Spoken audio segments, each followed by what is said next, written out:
शिव को पति बनाना कोई साधारण बात नहीं है। दुनिया के लोगों को प्रसन्न करना और उनको प्रसन्न कर कर अपना कोई काम करा लेना एक अलग बात है। पर परमात्मा को एक बार प्रसन्न कर लिया और प्रसन्न करने के बाद उस परमात्मा से कुछ ले लिया तो फिर दुनिया के लोग प्रसन्न होकर आपको कुछ देंगे तो वो 50 बार कहकर बता देंगे, पर मेरा देव अधिदेव महादेव जब प्रसन्न होकर कुछ देता है तो वो किसी से नहीं कहता, वो देकर भूल जाता है। शंकर देकर कभी नहीं कहते कि मैंने दिया,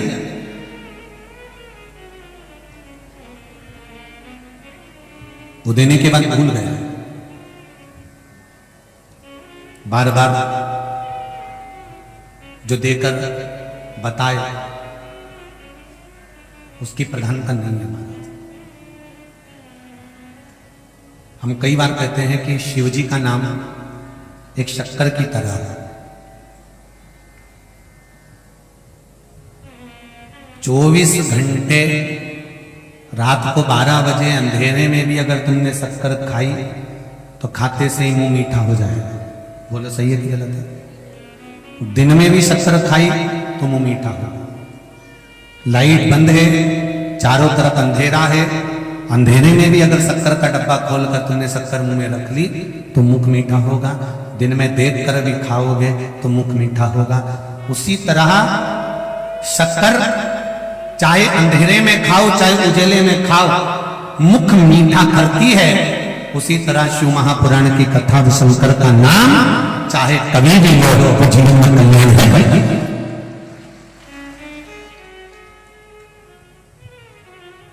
तुम्हारा मन नहीं है ना कथा में तो भी तुम जाके बैठे, क्या होगा उससे? कहा मटका नल के नीचे अगर उल्टा भी रखा है, रखे रहने दो, भले नहीं भराएगा पर ठंडा तो रहेगा। उसी तरह शिव महापुराण में मन नी भी लगे ना तो भी एक बार जाकर बैठना चाहिए। नी अगर ज्ञान मिलेगा कम से कम 3 घंटे शीतल तो रहेगा, अच्छा काम तो करेगा, बुराई से तो बचेगा, बुरा कर्म तो नहीं करेगा। 3 घंटे कम से कम अच्छे कर्म में लगा रहेगा।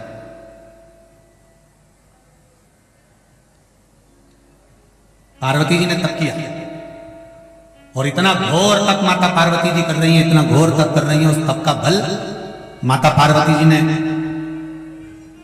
जो फल ग्रहण कर रही थी वो भी छोड़ दिया, जल पी रही थी वो भी छोड़ दिया। अब माता पार्वती जी ने पत्ते खाना भी बंद कर दिए। जो वृक्ष के पत्ते माता पार्वती जी खा रही थी वो वृक्ष के पत्ते भी माता पार्वती जी ने खाना छोड़ दिया। तब उनका नाम अर्पणा रखा। क्या नाम रखा है? अर्पणा। अब एक बात बड़े ध्यान से सुनिएगा जरा।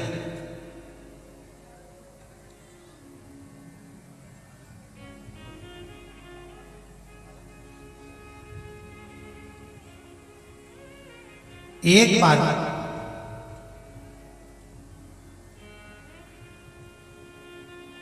अर्पणा नाम पड़ने का कारण क्या है? क्यों माता पार्वती जी को पत्ते खाना पड़े?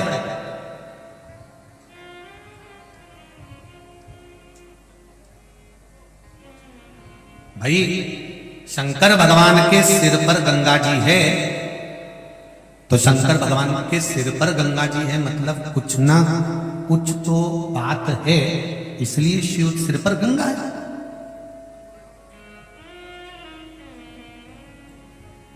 कोई ना कोई बात है इसलिए सिर पर गंगा जी है। क्यों है सिर पर गंगा?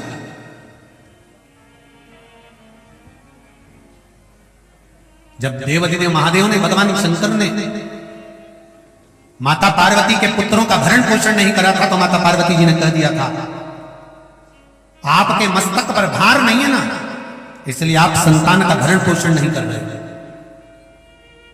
बाबा भोलेनाथ, आज मैं पार्वती एक वचन कहती हूं कि तुम्हारे सिर पर भी 24 घंटे भार बना रहेगा। इसलिए शिव जी के सिर पर गंगा का भार 24 घंटे रखा था। कोई कारण हो सकता है।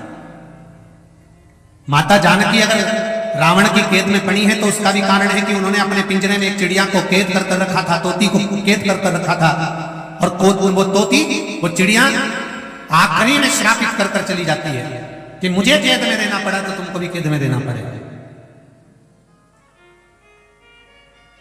मैं गर्भवती होकर अपने पति से दूर रही हूं, तो हे जानकी, तुम कैद में पड़ने के बाद जब गर्भवती होगी और गर्भवती होने के बाद भी तुम्हें तुम्हारे पति से दूर रहना पड़ेगा। ये श्राप एक चिड़िया का लग गया था, पक्षी का लग गया था।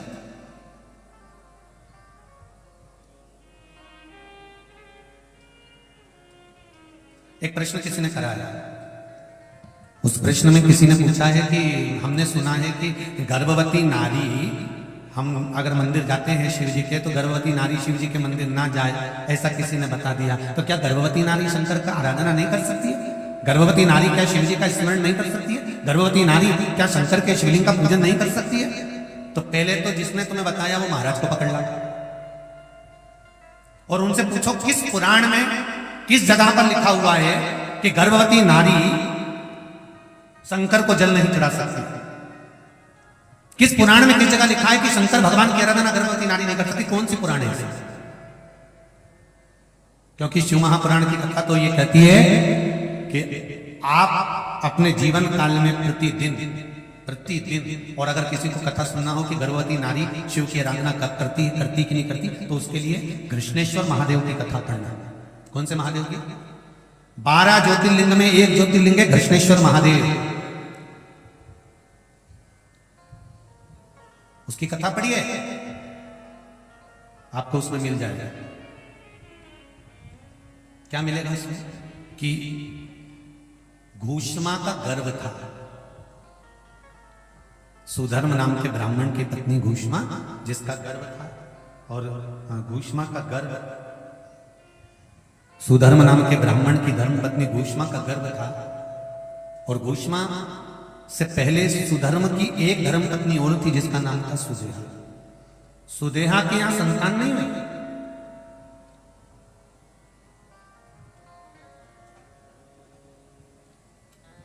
जब सुदेहा की यहां संतान नहीं हुई तब सुधर्म ने अपनी धर्मपत्नी घूष्मा से कहा, घूष्मा एक काम करो, अगर तुम्हारे गर्भ से संतान चाहिए तो तुम शंकर भगवान की आराधना करना प्रारंभ करो। घूष्मा ने प्रतिदिन एक बालू का शिवलिंग, मिट्टी का शिवलिंग बनाया, पार्थिव शिवलिंग बनाया, उसकी पूजन करना प्रारंभ करी, और पूजन करते करते करते करते करते करते समय बीता और घूष्मा के पूजन का फल यह मिला कि पूजन करते करते घूष्मा का गर्भ ठहर गया। घूष्मा का गर्भ,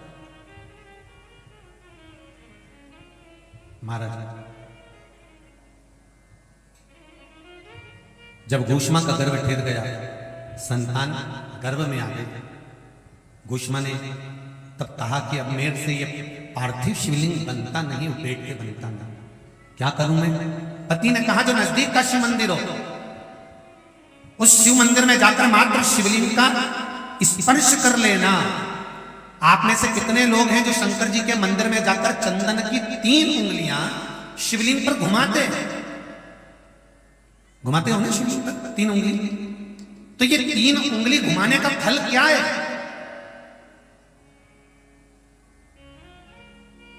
क्या फल है? इस शिवलिंग पर ये 3 उंगली घुमाई जाए तो इसका फल क्या है? तो आपको लगेगा भगवान शंकर को त्रिपुंड लगाना है। बोलो सही है गलत है? आप तो यही सोचोगे ना कि शिव जी को त्रिपुंड लगाया गया, पर नहीं। शिव महापुराण की कथा कहती है, ओम शिव महापुराण की कथा ये सागर में जो चल रही है, इसमें आप अगर विद्येश्वर संहिता को या पार्वती खंड को निकालोगे या आप स्कंद पुराण का या लिंग पुराण की कथा को उठाकर देखोगे तो उसमें वर्णन आता है जब कोई पुरुष, नारी या बच्चा अगर चंदन लेकर गया है, अष्टगंध लेकर गया है, या जल चढ़ाने के बाद चंदन भी नहीं है, अष्टगंध भी नहीं है, लाल चंदन भी नहीं है, और मात्र उंगली से 3 लाइन खींचता है, उसका मतलब त्रिपुंड लगाना नहीं होता, उसका मतलब होता है कि उसने एक पार्थिव शिवलिंग का निर्माण कर पूजन कर ली है। यह फल प्राप्त, उसका फल यह प्राप्त होता है।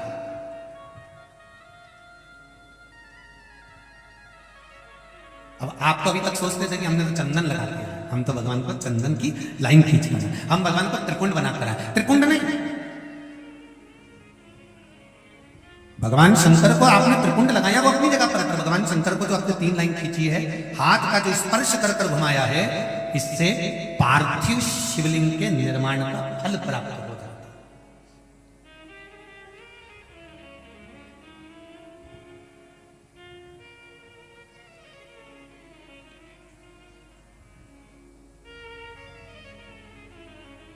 विशेष जब कामना रहती है, विशेष कामना, आज आपका मन कर गया 108 चावल के दाने मेरे को शिव जी को चढ़ाना, 108 चावल के दाने मुझे शंकर भगवान को चढ़ाना। विशेष आज आपके मन में कोई मनोरथ बड़ा है, कोई कामना बड़ी है, और बाबा से आपने विनती करी कि मेरा यह कार्य अटक रहा है, आप पूरा करोगे, मुझे विश्वास है। 108 चावल के दाने चढ़ाना, आपने चंदन लगाया, हाथ की हथेली पर 108 चावल के दाने जो घर से गिनकर लेकर गए हो, उसको हथेली में रखा, एक एक चावल का दाना नहीं चढ़ाया, हथेली में रखकर जो विशेष कामना, जैसे किसी कर्मकांडी ब्राह्मण से पूछा जाए, पूजन होने के बाद में विशेष अर्घ दिया जाता है, विशेष अर्घ,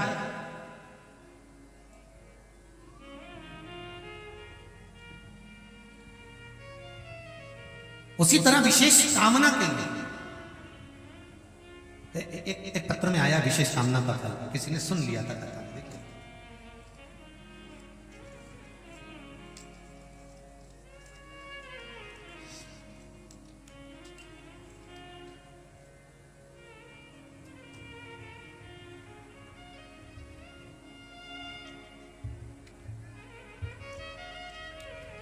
शादी की पत्रिका भी भेजी, तुम इतने सारे मत चले जाना हो।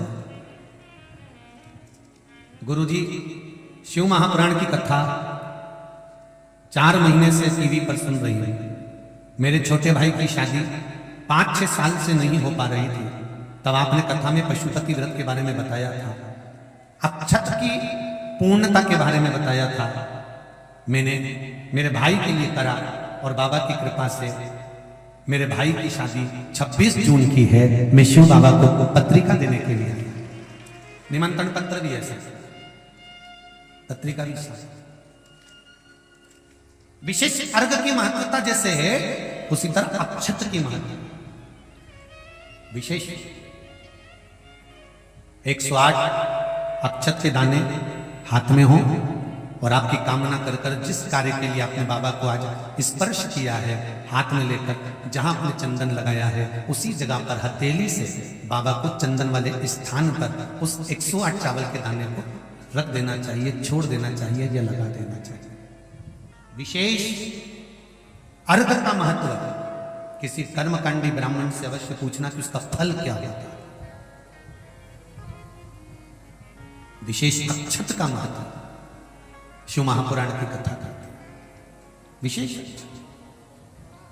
अब आपका समर्पण, आप जो देवादिदेव महादेव को समर्पण कर रहे हो, भगवान शंकर की आराधना कर रहे हो, भगवान शिव की स्तुति कर रहे हो, भगवान शंकर के स्मरण में लगे हुए हो, उसका एक महत्व, उसका एक सुख।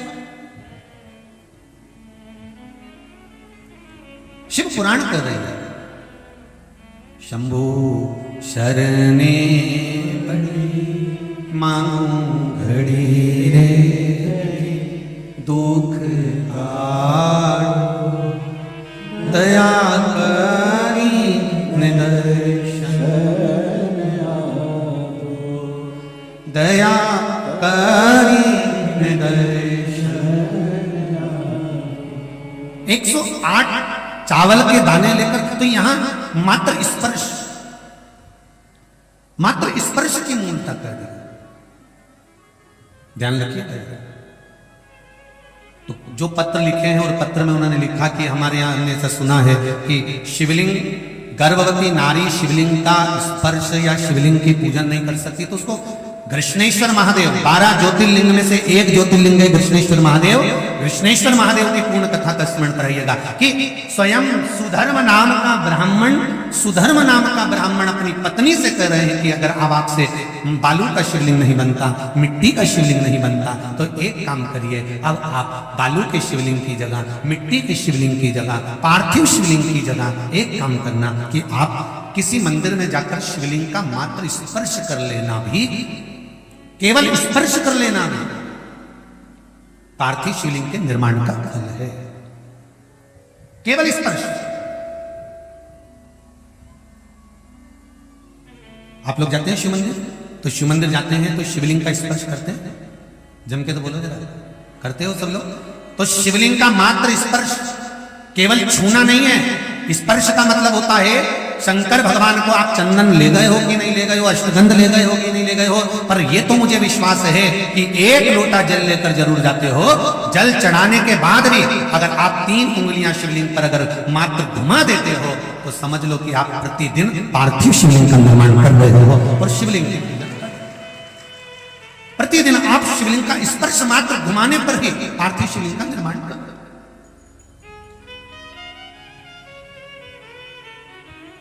अब जिसके मन में संशय है कि शिव जी का गर्भवती नारी पूजन न करे, और ऐसा जिसने बताया है ना, तो उसको जरूर एक बार पकड़ के लेकर आना और बताना कि भाई कौन सी पुराण में किस जगह लिखा है कि ये शिवलिंग का यहाँ पर दर्शन नहीं करना चाहिए, उसका वर्णन होना चाहिए। अगर शिव महापुराण की कथा में से कोई भी चीज चढ़ाने की बात करते हैं, जैसे काली मिर्ची चढ़ाने का बोला, तो उसका भी प्रमाण शिव महापुराण में है। आप छाट सकते हो, निकाल सकते हो, देख सकते हो। गेहूं के दाने का प्रमाण शिव महापुराण में है, अरहर की दाल का प्रमाण शिव महापुराण में है, दुर्वा के जल का प्रमाण शिव महापुराण में है, डाब के प्रमाण शिव महापुराण में है, चावल का प्रमाण शिव महापुराण में है। कौन कौन सी चीजों से भगवान शंकर के शिवलिंग का निर्माण होता है, यहां तक वर्णन करा गया कि भस्म से निर्मित शिवलिंग का भी पूजन हमारे यहां शिव महापुराण में वर्णन।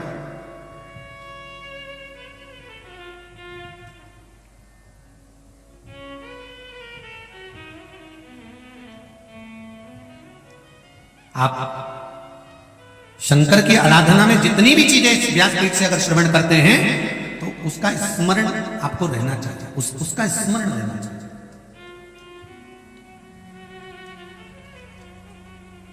महाराज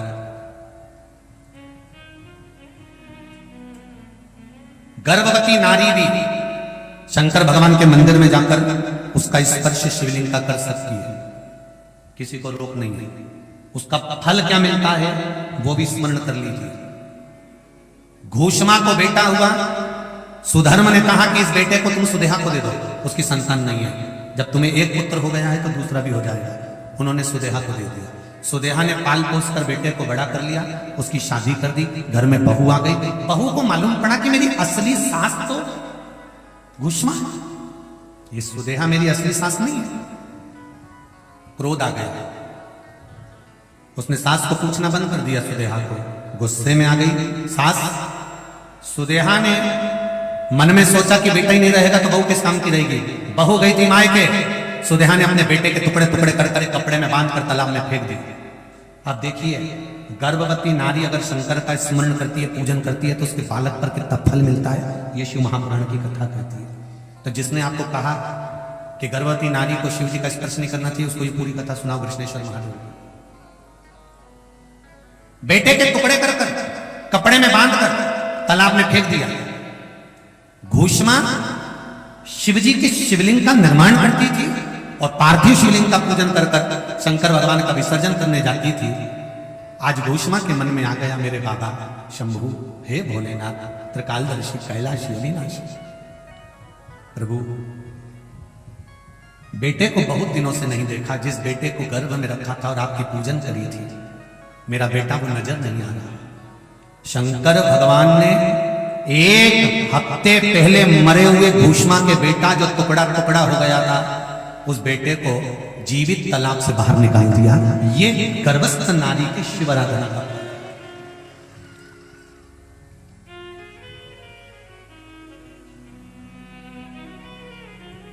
फिर कहेंगे शक्कर रात को खाओ तो भी मीठी लगेगी, दिन में खाओ तो भी मीठी लगेगी। शिव नाम, शिव महापुराण की कथा आपकी मर्जी पड़े तब श्रवण करो।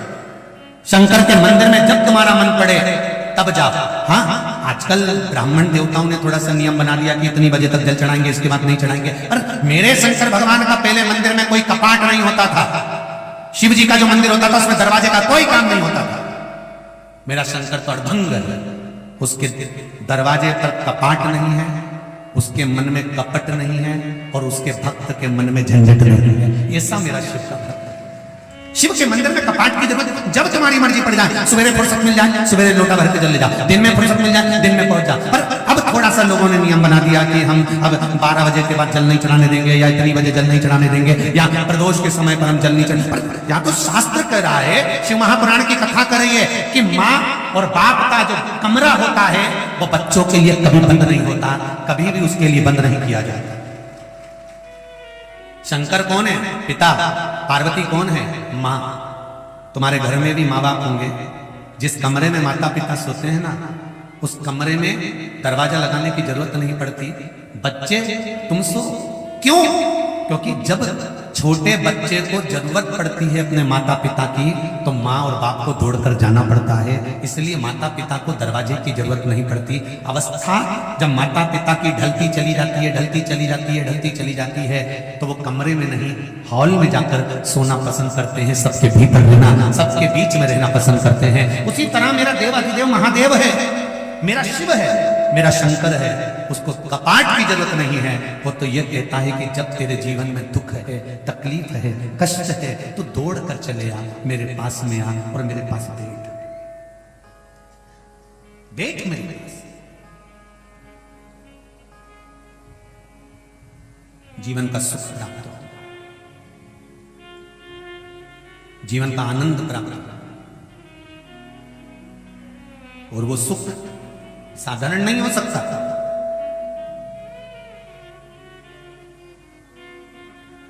मेरे भोले तेरी नौकरी सबसे बढ़िया है, सबसे खरी।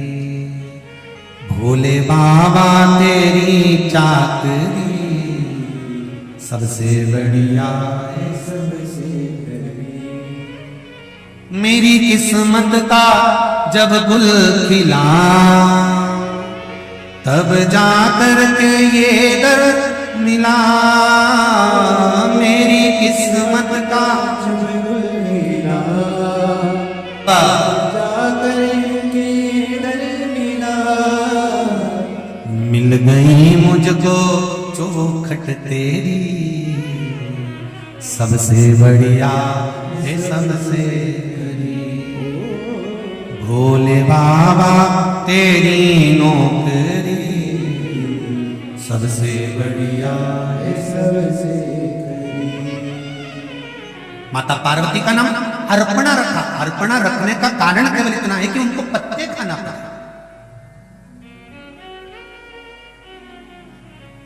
क्यों? एक बार बाबा भोलेनाथ अघोरी बन गए।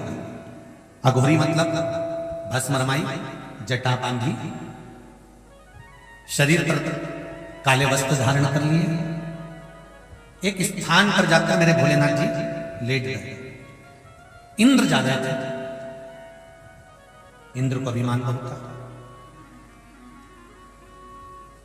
और इंद्र का अभिमान इतना बढ़ चुका था कि इंद्र किसी को पूछ नहीं रहा था।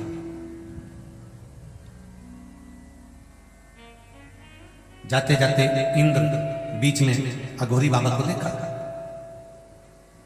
और देखते से इंद्र ने अघोरी को देखकर कहा, ए बाबा हटो यहां से, रास्ता छोड़िए हमको जाने के लिए। शंकर भगवान अघोरी का रूप रखकर बैठे थे और बैठे बैठे बैठे बैठे बैठे बैठे राम नाम का स्मरण कर रहे थे, हटे नहीं। इंद्र को क्रोध आया, क्रोध आकर वज्र उठाया और वज्र उठाकर भगवान शंकर को मारने के लिए जैसे हाथ आगे बढ़ाया, शंकर भगवान को क्रोध आया, तीसरा नेत्र खुल गया।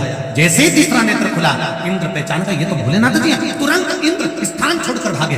भगवान शंकर का क्रोध पीछे पीछे जाने लगा और इंद्र आगे आगे भागने लगे। भागते भागते भागते भागते भागते भागते इंद्र देवलोक में जब पहुंच गए, पहुंचने के बाद वहां पर बृहस्पति महाराज मिले। बृहस्पति महाराज ने पूछा, इंद्र कहां भाग रहा है?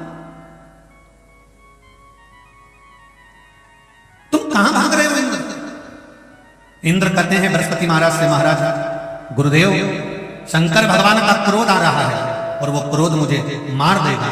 बृहस्पति महाराज ने आकर भगवान शंकर के क्रोध को रोक कर कहा, प्रभु ये इंद्र है, थोड़ा सा अहंकार आ गया था, आप इसको क्षमा कर दीजिए। शिव जी ने क्षमा करा। इस क्रोध का मैं क्या करूं ये बताओ, इस क्रोध को मैं क्या करूं? बृहस्पति महाराज ने कहा, इस क्रोध को मैं समुद्र में फेंक देता हूं। भगवान शंकर के क्रोध को ले जाकर समुद्र में फेंक दिया, जिससे एक बालक ने जन्म लिया जिसका नाम जलंधर हो गया।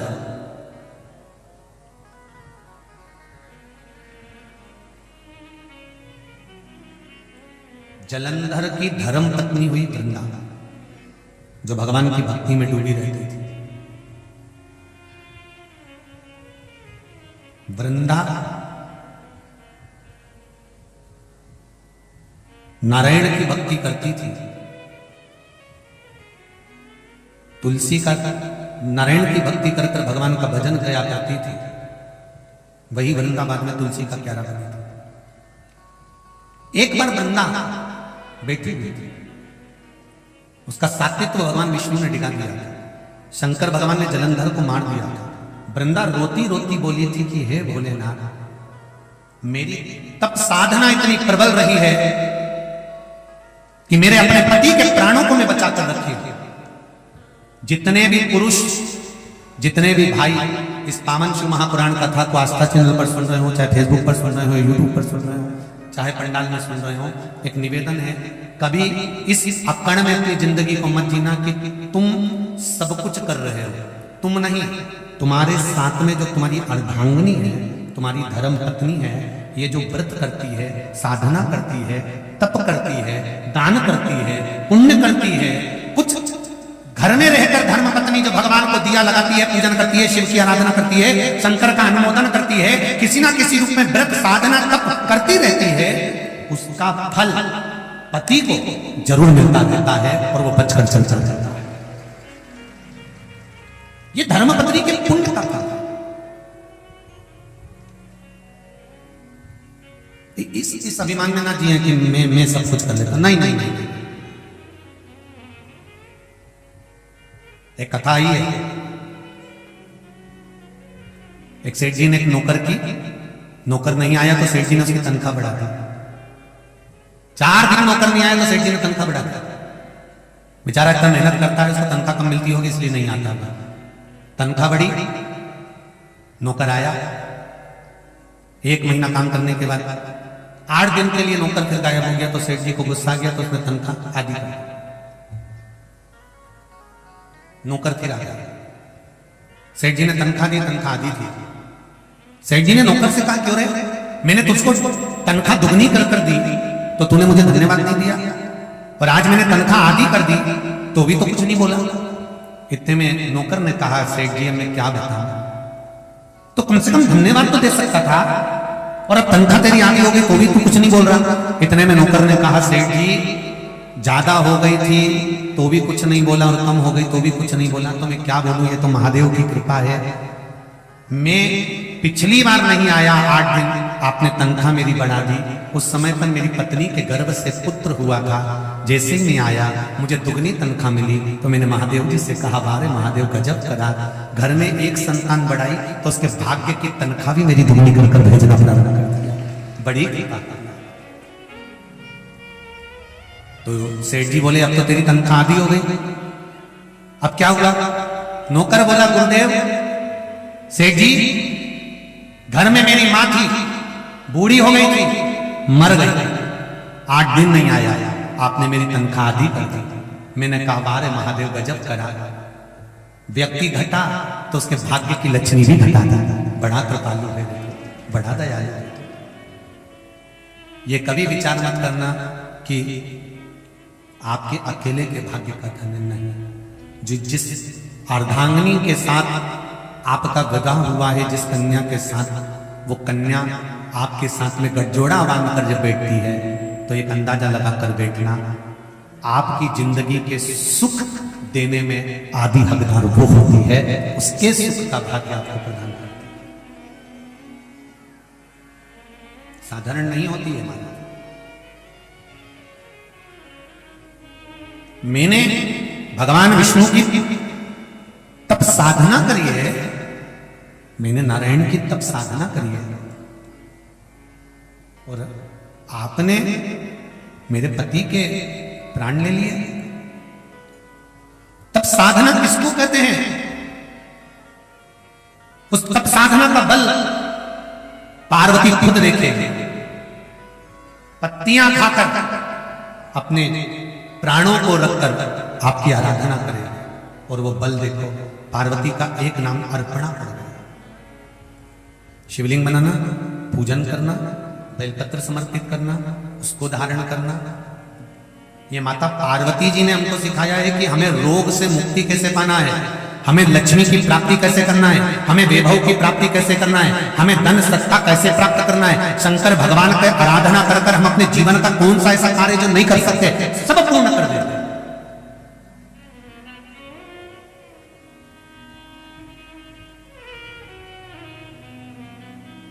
अभी एक वीडियो फेसबुक पर जारी हुआ है, उसको देखा होगा।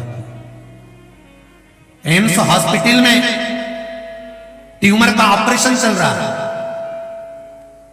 और डॉक्टर ऑपरेशन करने वाला उस व्यक्ति से कह रहा है कि आज हम आपका जो ऑपरेशन करेंगे उसमें आपको बेहोश नहीं करेंगे, आप हनुमान चालीसा का पाठ पढ़ो, महामृत्युंजय मंत्र को याद करो, और हम ऑपरेशन करते जाएंगे।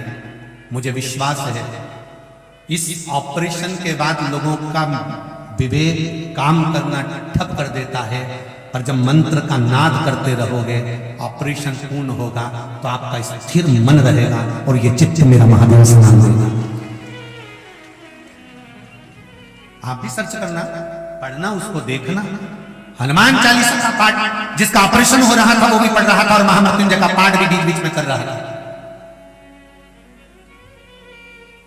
अकाल मृत्यु हो मरे जो काम करे चंडाल का, काल उसका क्या बिगाड़े जो भक्त हो महा काल का। जो शिव का उपासक होता है उसका काल क्या बिगाड़ सकता है?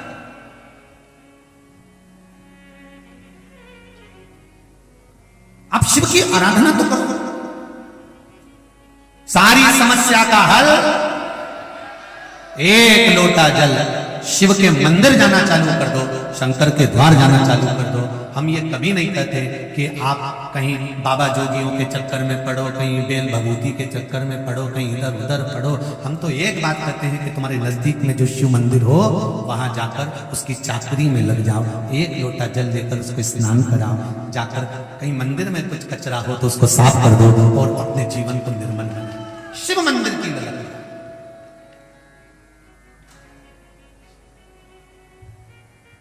आज सुबह भूतेश्वर मंदिर की टीम है मोहन भैया, वो मंजीरे और डमरू और ढोल लेके आई थी।